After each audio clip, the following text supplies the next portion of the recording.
And welcome. And today I'm going to be presenting on the integration view, which is one of Johnson's 5 views on integrating or relating the two fields of psychology and Christianity, and then how it applies to my research area of intercultural competence. So this is an overview. First, I'll go through the view itself as Jones within Johnson's book of the 5 views has delineated and outlined it. Then I'll go into my chosen research area of intercultural competence and how I apply that within psychology research. And then finally, just wrapping it up with a conclusion. So just to overview the issue here, why we need to relate psychology and Christianity. Historically, there's been a lot of tension between the fields.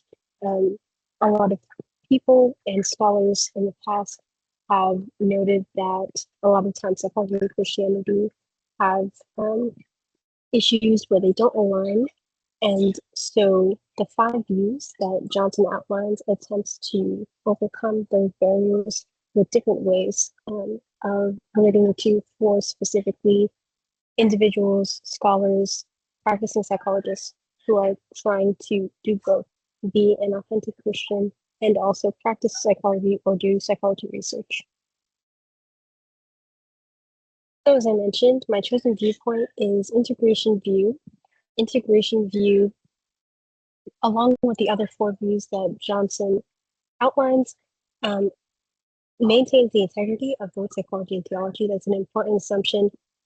Integration view and none of the views actually deprioritize either psychology or theology in terms of their value. It's some views just prioritize one or the other in terms of preference or depending on the field, such as biblical counseling. Biblical counseling prefers sources like the Bible and theology, whereas other views like levels of explanation, because it tends to be more people who are practicing or doing research and publishing research, and to prefer empirical findings. In contrast to that, integration view views truth from both psychological and theology sources equally, and instead weighs the evidence from multiple sources of truth. So in this way, another key assumption of integration view is that intellectual humility is needed in order to weigh the evidence, because going into a certain problem, a certain psychological issue, a person who holds to integration view doesn't necessarily know which source of truth will ultimately be the arbiter or be able to answer the specific question. So in this way, the sources of truth or potential sources of truth can include the Bible, can include theological sources, historical sources, philosophy, or psychological empirical evidence. And in this way, integration view proponents do trust in modern psychology, evidence-based sources, recent empirical evidence. So that's a similarity with levels of explanation. However, maybe a distinction from levels of explanation is that integration view holds to a distinctive understanding of human nature, that if you are a Christian, if you have a biblical worldview, then you're perhaps going to be able to understand science, understand psychology better, because you have, similar to Christian psychology, transformational psychology, biblical counseling, all of those proponents believe that with a biblical worldview, you have an enhanced view of the world.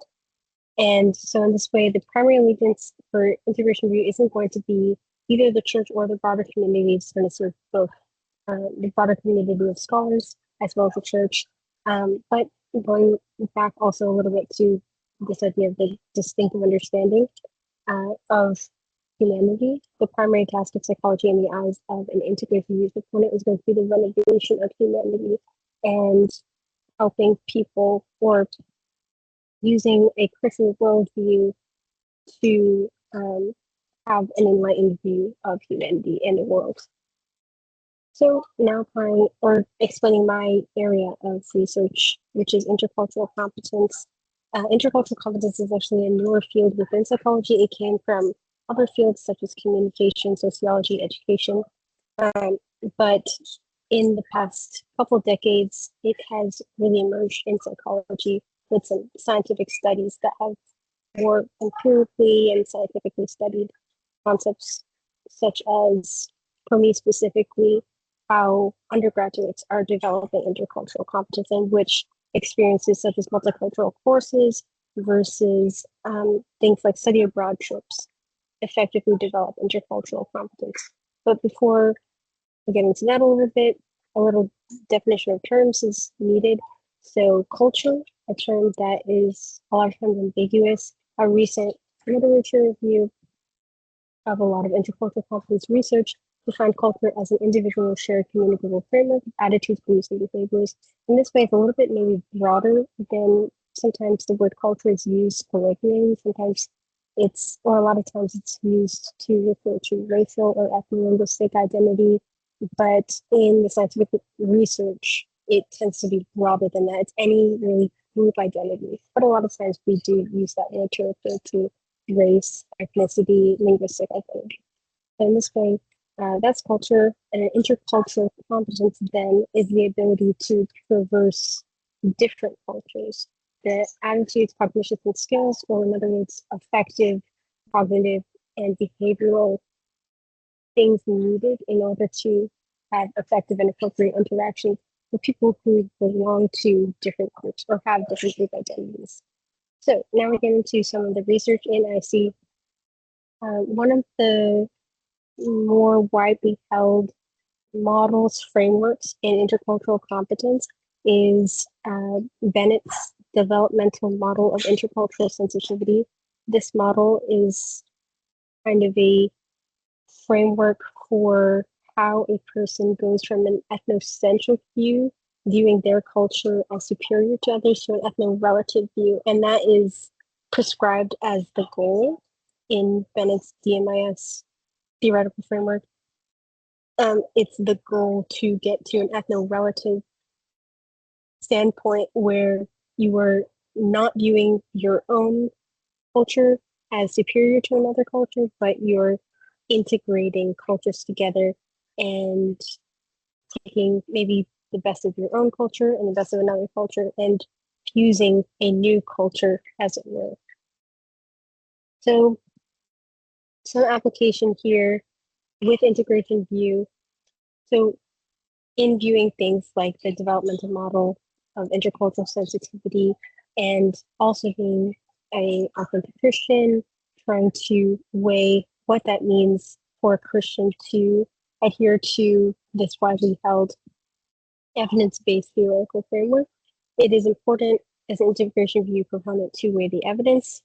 And you can even see that in scripture. Acts 17:11 is one of my favorite verses that talks about the Berean church. When Paul was preaching and speaking, they would actively test what he was saying against the scriptures and against what they knew. They weren't just blindly accepting what he was saying.